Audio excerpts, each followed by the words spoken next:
రోజు నేను ఒక ప్రశ్నతో ప్రారంభించాలనుకుంటున్నాను. మన జీవితంలో బాధ ఎందుకు వస్తుంది? ఎందుకు మనం ప్రేమించే వారిని కోల్పోవాలి? ఎందుకు కొన్ని సంఘటనలు మన హృదయాన్ని ముక్కలు చేస్తాయి? ఎందుకు దేవుడు అలాంటి పరిస్థితులను అనుమతిస్తాడు?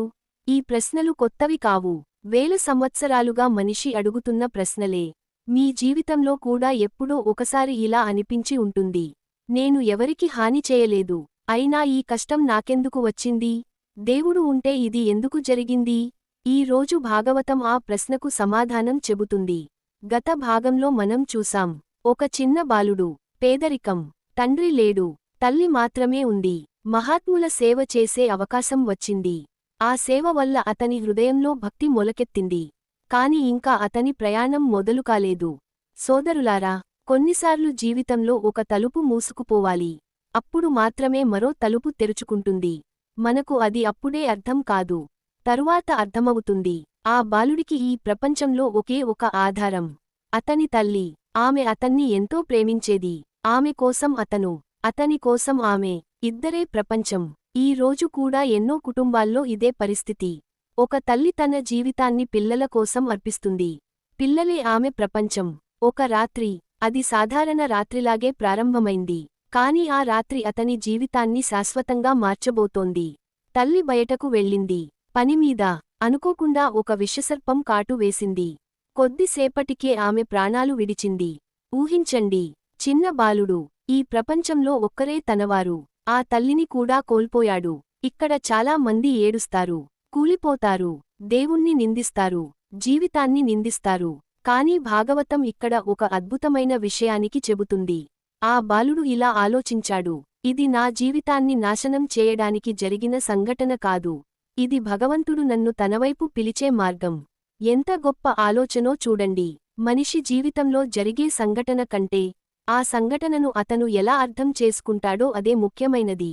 ఒకే సంఘటన ఒక మనిషిని విరగగొడుతుంది. మరో మనిషిని మహానుభావుడిగా చేస్తుంది.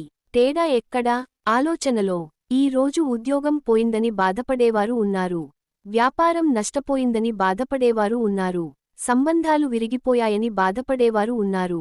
బాధ రావడం తప్పు కాదు. కానీ బాధను ఎలా ఉపయోగించుకోవాలో నేర్చుకోవాలి. ఆ బాలుడు ఏడుస్తూ కూర్చోలేదు.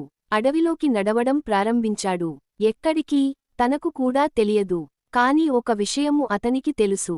ఇప్పుడు తనకు నిజమైన ఆధారం భగవంతుడే. నడిచాడు. అడవులు దాటాడు. నదులు దాటాడు.